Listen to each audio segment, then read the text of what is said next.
nós pedimos e agradecemos, com perdão de nossos pecados, no doce e amado nome de Jesus. Amém. Bom, irmãos, convido a vocês a primeiro abrir no livro de Mateus, Mateus 28.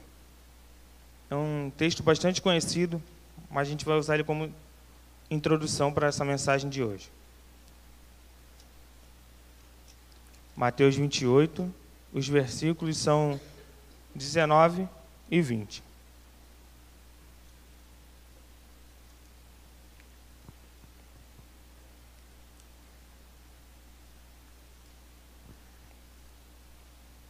Na minha tradução diz o seguinte: Ide, portanto, fazei discípulos de todas as nações, batizando-os em nome do Pai, do Filho e do Espírito Santo.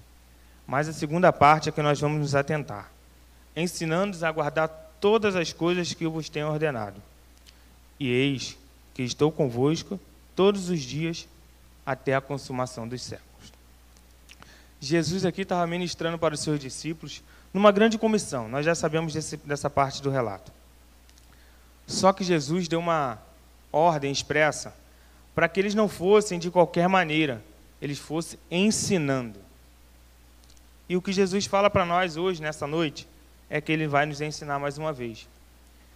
Mas muitas das vezes, nós já sabemos algumas coisas, apenas nos esquecemos, ou às vezes não lembramos, porque muitas das vezes falta alguém para nos ensinar, falta alguém para nos orientar, e assim o Espírito Santo, como nós oramos desde o início, Ele vai nos orientar, creio que nessa noite. O tema dessa noite é verdade. Como saber? Era uma pergunta. Se fosse numa conversa entre cristãos, vamos abrir em 3 leques, tá? Em 3 tópicos. Fosse numa conversa entre cristãos, verdade, como saber? Nós apontaríamos a Bíblia e tudo feito. Os dois lados sairiam satisfeitos. Mas entre 2 leigos, 2 pessoas que não conhecem a mensagem, como essa conversa surgiria? Nós temos um grande quadro político hoje no nosso país. Um lado diz que é verdade, o outro também diz que é verdade. Como saber?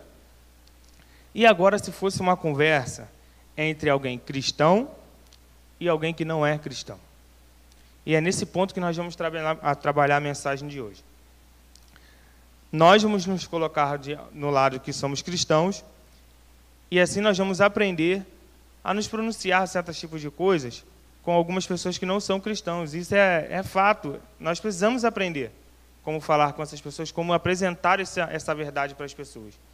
Mas se a gente não sabe, como passaremos? Então, hoje, Cristo deixou algumas... Enfim, obrigado, só para a Bíblia estar virando. Então, hoje nós vamos responder essas seguintes perguntas. Jesus, quando foi interrogado por Pilatos, vocês sabem disso? Esse relato está lá em João 18. Pilatos fez uma pergunta essencial para nós hoje. Falou para Jesus: o que é a verdade? Diante daquele quadro, naquela sociedade, havia a religião, que era a igreja, os judeus, havia Cristo de outro lado, e havia Roma como governo. Havia os 3 tópicos que eu mencionei anteriormente. E Pilatos estava envolvido naqueles três tópicos. Jesus também, por viver no Império Romano, por fazer parte daquele povo judeu, mas ele também dizia que ele era a verdade. E a grande contradição se instalou. Pilatos, então, tomou uma decisão importante.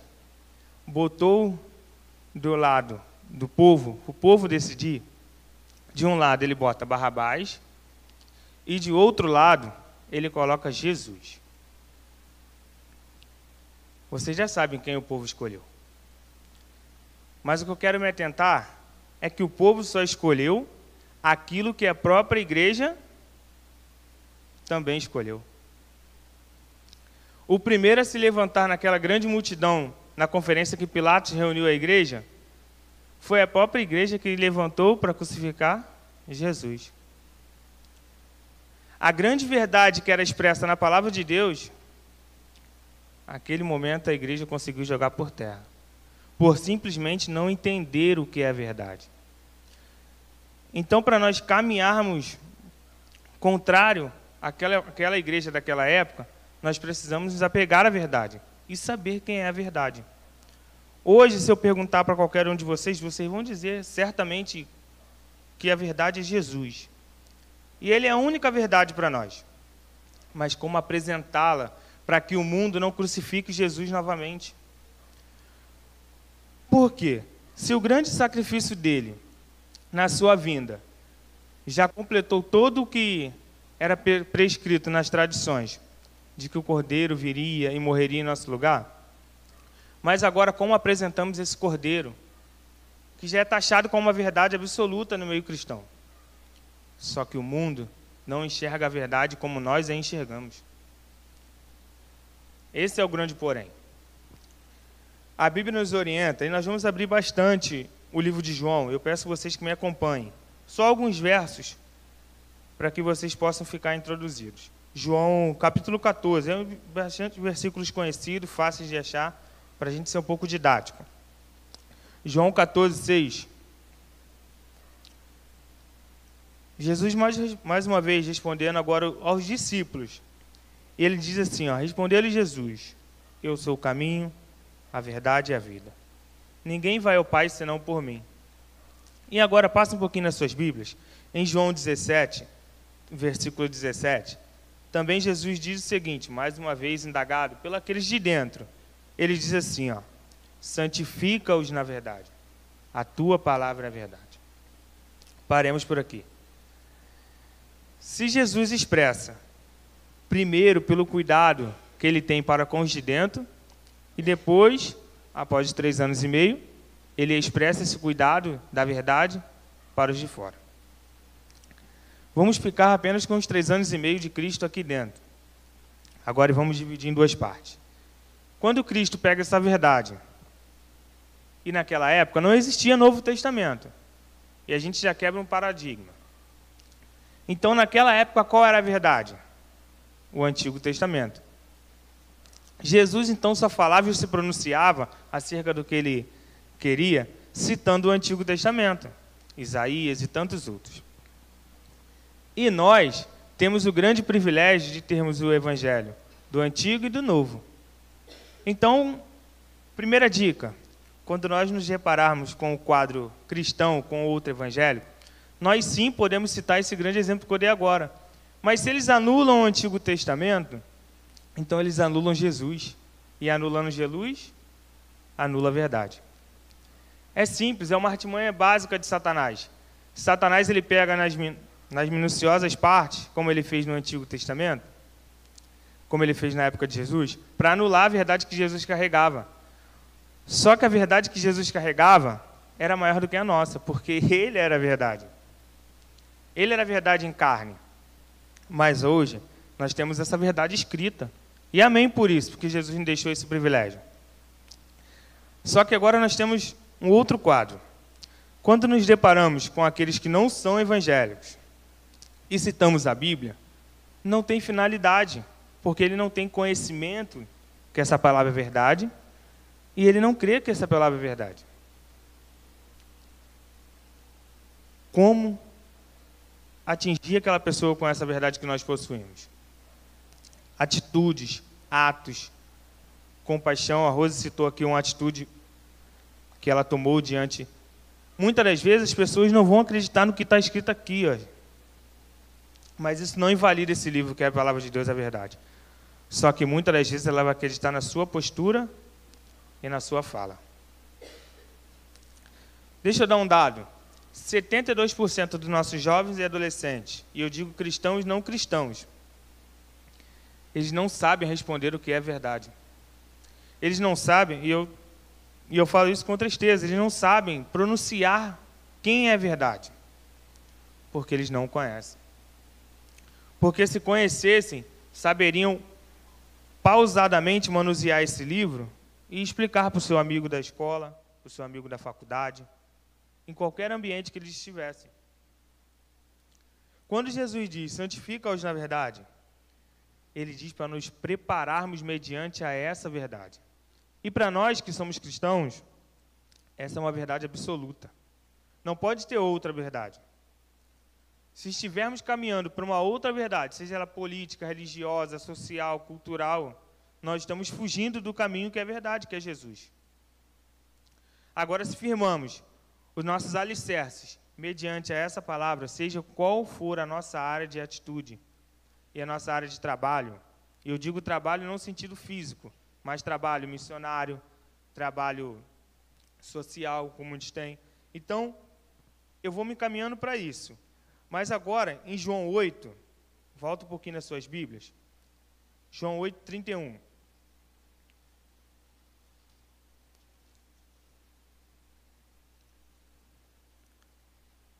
Jesus agora está defendendo a sua missão, como nós lemos em Mateus 28, e agora mediante aos judeus. Ele diz assim, ó, João 8, 31. Disse, pois, Jesus aos judeus, a igreja daquela época, que haviam crido nele, se vós permanecerdes na minha palavra, sois verdadeiramente meus discípulos. Vejam bem, irmãos. Jesus coloca uma condição para que nós pudéssemos ser considerados discípulos dele. Nós somos, mas há condições. Permanecer na verdade, permanecer naquilo que ele deixou como caminho para cada um seguir após a sua vinda. Permanecer não simplesmente é sentar no banco da igreja e ouvir as mensagens, ou ir para casa, botar a Bíblia debaixo do braço, ou anunciar que é cristão ou ser batizado pelas águas. Permanecer na verdade é caminhar com Cristo todos os dias, lutando e pedindo a Ele que Ele conceda aquele Espírito Santo que está prometido para cada um de nós, que essa verdade permaneça em nossos corações. E essa verdade em nossos corações, que de nada procede de bom, modifica o pensar, modifica o andar, modifica o vestir, modifica o ver, o assistir, o comer, o beber. Todas essas coisas são modificadas porque nós permanecemos nessa verdade. E o versículo 32 diz, que poder essa verdade tem? E conhecereis a verdade, e a verdade vos libertará. Sabe aquele amigo? Todos nós temos um amigo que desejamos e ansiamos tanto falar de Jesus para aquela pessoa, mas esse amigo não se convence da palavra. Ou amiga. Aquele amigo, ou aquele parente mais próximo, ou aquele filho, ele não se convence. Você apresenta a Bíblia, você apresenta argumentos, você apresenta testemunhos, ele não se convence. E a pergunta continua no ar. Como saber a verdade para essas pessoas? Para nós é fácil, irmãos. Quando olhamos para o quadro de Pilatos, Pilatos estava diante de toda a corte, e diante da corte da igreja também. E esse Jesus é apresentado de forma tão mentirosa pelo mundo, que as pessoas acabam descrendo nessa verdade. O mundo apresenta um Jesus, e agora não é uma crítica aos evangélicos, porque muitas das vezes são ignorantes acerca disso, mas eles apresentam um Jesus diferente do que a Bíblia apresenta. A Bíblia apresenta um Jesus que liberta, que cura, que quando nós permanecemos dele, nós somos libertados. Ele diz que a sua palavra é verdade, ele diz que ele é a verdade.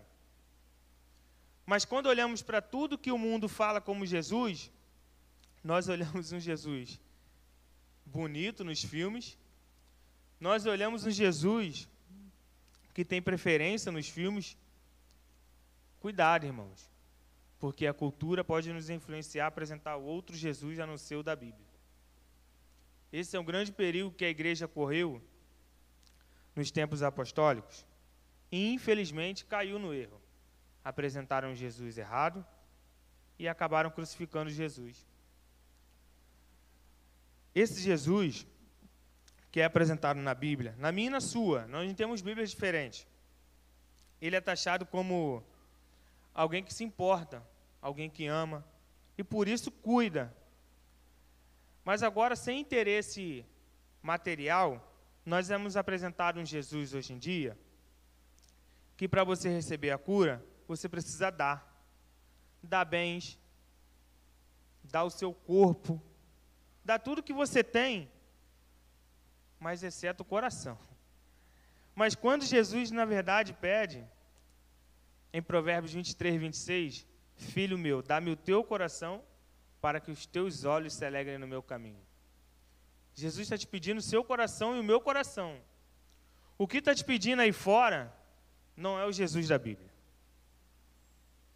O que estão te pedindo, além do que isso, pode ser o Jesus da Bíblia que eu conheço. Esse Jesus pede a princípio o seu coração. Ele sabe que dali procede todo desígnio da nossa alma. Mas vamos continuar em João, agora em 1 João.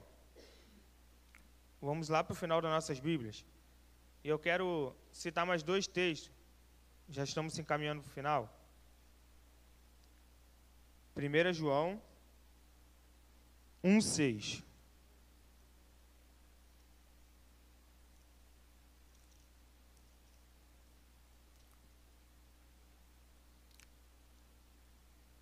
Como eu disse, há algumas condições para sabermos se estamos apresentando Jesus ou se estamos vivendo como Jesus. Se dissermos que mantemos comunhão com Ele, Jesus diz, e andarmos nas trevas, mentimos e não praticamos a verdade. Só dizer, irmãos, qualquer um pode dizer que conhece Jesus, qualquer um pode apresentar um Jesus. Mas se não andarmos com Ele, não praticarmos aquilo que Ele nos disse como verdade, a Bíblia nos diz que nós somos mentirosos. Estamos mentindo a nós mesmos. Estamos nos enganando. Reflita também agora, no mesmo livro de 1 João, o capítulo 3, por favor. Capítulo 3, versículo 18. Só mais um texto para você se completar. 1 João 3, 18. Filhinhos, não amemos de palavra, nem de língua, mas de fato e verdade. Jesus está cansado de só ouvir que nós o amamos, está cansado de falarmos que somos cristãos. Jesus está cansado só apenas de falar. Agora ele precisa de agir. O agir de nós, que professamos conhecer esse Jesus. Porque se esse agir não provoca mudança em mim, aquele meu eu, como Paulo diz, não precisa mais viver em mim, agora que eu conheço Jesus. E se ele vive, corramos a Jesus, porque ele pode nos libertar, como nós lemos. Se esse Jesus, que é apresentado na Bíblia, e ele diz que nós precisamos andar com ele, e se andamos com ele, temos transformação de vida, e se temos transformação de vida, nós somos chamados de seus filhos. Eu pergunto a vocês, quer ser chamado de filho de Deus? Pratique a verdade que ele deixou na Bíblia. É difícil, irmãos, é muito difícil. Mas Jesus falou que seria difícil mesmo. Ele não prometeu facilidade para os seus filhos. 1 Timóteo, a gente já está achando que está difícil, né? Mas vocês podem deixar nas suas Bíblias aberta, há um texto em 1 Timóteo 3,12. Perdão, irmão, 2 Timóteo. 2 Timóteo 3,12.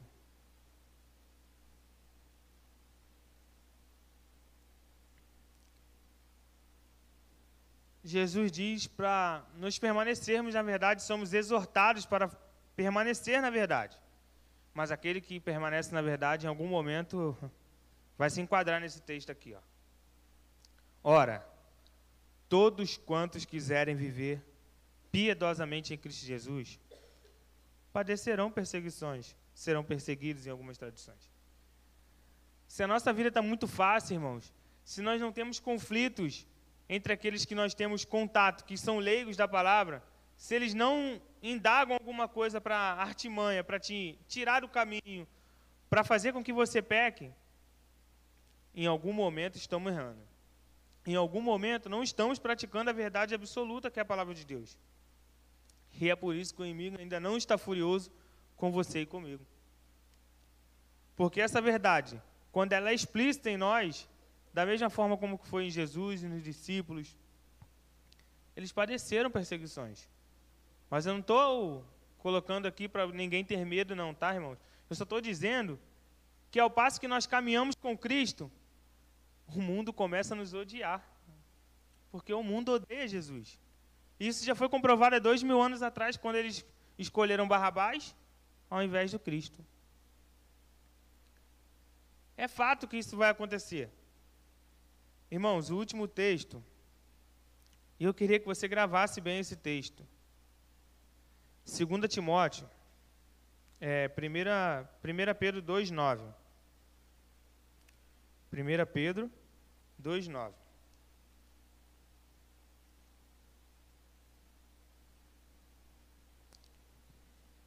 Só tenho esse mais um. Prometo. 1 Pedro 2,9 diz o seguinte: vós, porém, sois raça eleita. Nós, todos nós que estamos aqui, aquele que nos acompanha de casa. Sacerdócio real, nação santa. É povo de propriedade exclusiva de Deus. Mas com uma missão, aquela de Mateus 28, a fim de proclamar as virtudes daquele que vos chamou das trevas para a sua maravilhosa luz.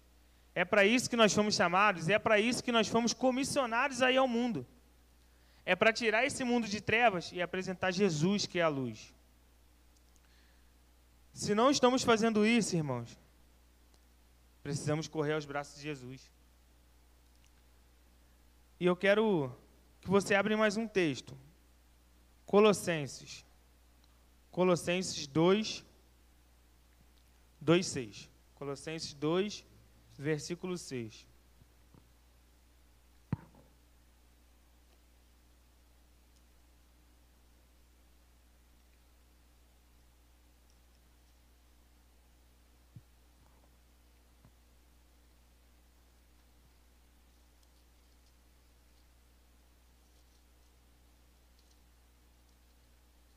Amém? Na minha tradução diz o seguinte: ora, como recebeste Cristo Jesus, o Senhor, assim também andai nele. Todos aqui, exceto as duas, a minha criancinha que está ali, já recebemos esse Jesus, o irmão aqui, através de um ato pelo batismo. Mas o receber Jesus não é simplesmente passar pelas águas. Ali é um passo que nós decidimos ao recebermos Jesus. Mas o segundo passo, Jesus nos diz que andemos por ele. A Andressa vai cantar agora um louvor. Você vai meditando naquilo que nós pronunciamos essa noite. Se não está andando com ele, procure andar. Porque o primeiro passo você e eu já demos. Recebemos esse Jesus.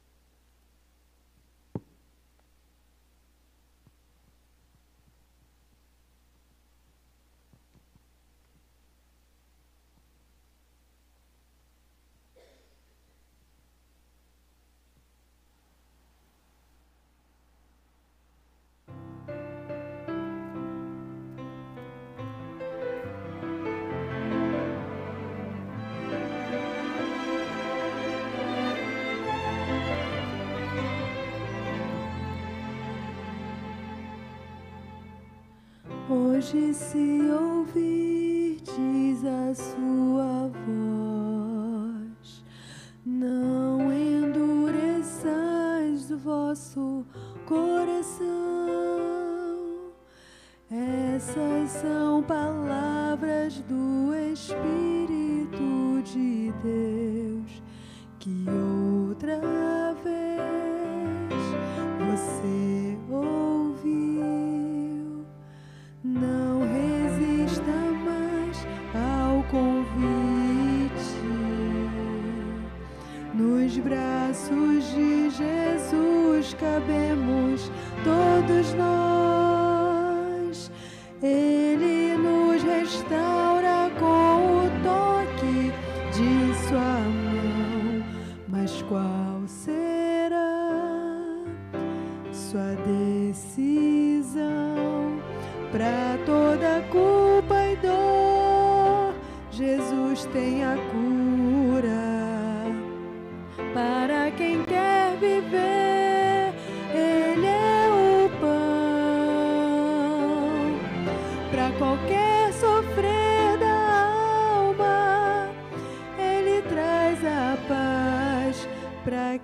nada tem, Ele tudo é.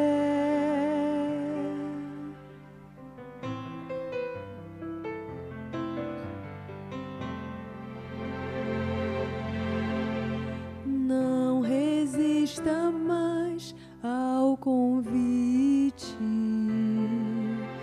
Nos braços de Jesus cabemos todos nós.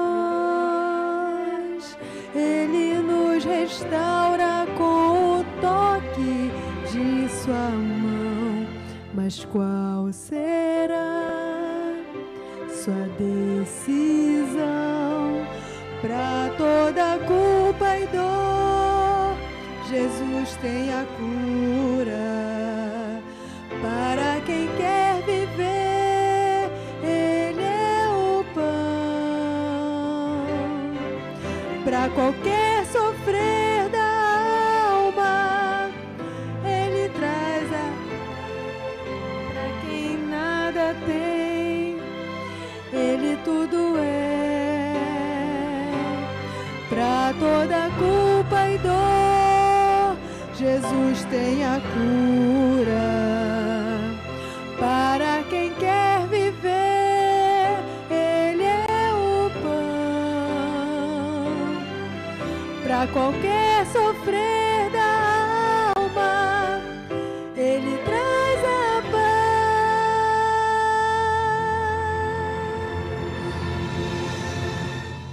Para quem nada tem, Jesus Cristo é tudo. Para quem quer viver, Ele é o pão da vida. Para quem quer viver, Ele é o pão.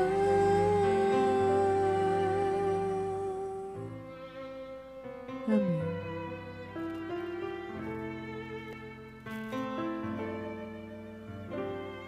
Sabe, irmãos, aqui sentado, eu não gosto de fazer apelo, mas o Espírito Santo, ele trabalha de forma, como eu digo lá em casa com a minha esposa, ele me dá o sermão de madrugada, me acorda, de alguma forma ele fala estranha, aparentemente aos outros, mas eu entendo que é a voz dele falando ao meu coração e à minha mente. Só eu e Deus, é uma forma doida do meu relacionamento com Deus, mas eu entendo que é a voz de Deus falando comigo. E quando eu recebi o convite do Crispim, eu no outro dia, a Andressa viu acordando de madrugada, e eu comecei a escrever esse sermão. E foi Deus me dando, e eu simplesmente só escrevi e obedeci. Eu não sei a quem o sermão quis atingir, eu não sei se é você que está aqui ou se é o irmão que está em casa, mas ele atingiu a mim. Se ele atingiu a mim, se foi unicamente a mim, o sermão já vai ter valido a pena, porque Jesus morreria em favor de mim, se fosse eu apenas um mero pecador e todos os outros não. E é para isso que serve a igreja. C.S. Lewis diz uma declaração interessante sobre a igreja. Ele disse que a igreja existe unicamente para apresentar a Cristo, e que nós somos o exemplo de pequenos Cristo. A esse mundo de trevas, é a luz que nós precisamos, e essa luz é Jesus. Se você deseja conhecer mais de Jesus, andar com Jesus, eu te convido a ficar de pé, para nós orarmos e pedirmos a Deus que Ele nos transforme a cada dia, que Ele faça com que a sua verdade permaneça em nossa mente, em nosso coração, assim como nós recebemos um dia. E aquele que não recebeu tem o privilégio de receber em algum dia pelo batismo. Não deixe que essa decisão tarde, mas tome hoje a decisão. Se entregue a Jesus, e isso é o que nós vamos fazer agora. Curve o seu semblante que nós vamos falar com Deus. Querido Deus, amantíssimo, grandioso Pai, muito obrigado, Senhor, porque o Senhor nos trouxe até aqui. Muito obrigado porque ao abrir a Tua palavra, não foi palavras minhas, ó Pai, mas sim as Tuas palavras vindo diretamente do Teu trono de graça para cada um de nós. Nesse momento, ó Pai, queremos Te pedir que o Senhor nos despeça para nossos lares em segurança. Cuide daqueles que estão em casa, Pai, que também ouviram a Tua mensagem. Eu não sei qual o coração que o Senhor quis atingir hoje, ou quais, mas espero que o Senhor tenha atingido. e aqueles que ouviram possam atender o teu chamado, para andar contigo e aí caminhar por essa luz maravilhosa que é Cristo Jesus. Nos ajude, é o que nós te pedimos e agradecemos, com perdão de nossos pecados. No doce e amado nome de Jesus. Amém.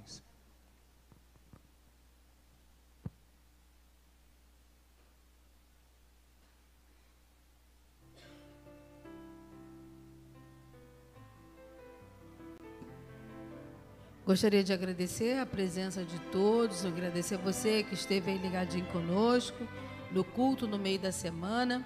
Nosso próximo encontro será sábado, né? Não sei se todos sabem, né? Mas sábado teremos a celebração da Associação Rio Sul, um grande encontro que teremos ali na Arena da Juventude em Deodoro. É gratuito, você que está em casa, se liga. Foi soltado um link para você se inscrever, mas não é para se inscrever e pagar, é só para eles terem um controle, né, da quantidade de pessoas. E lá passaremos um dia de adoração e louvor na Arena da Juventude. Você pode ir, levar sua família, levar o lanche, fazer um grande piquenique. A igreja não vai fechar, tá? Teremos culto aqui normalmente, na parte da manhã, escola sabatina e culto, para aqueles que não poderão ir lá na Arena da Juventude. Mas você que pode, está convidado a participar conosco dessa grande celebração. Uma boa noite, um restante de semana para todos.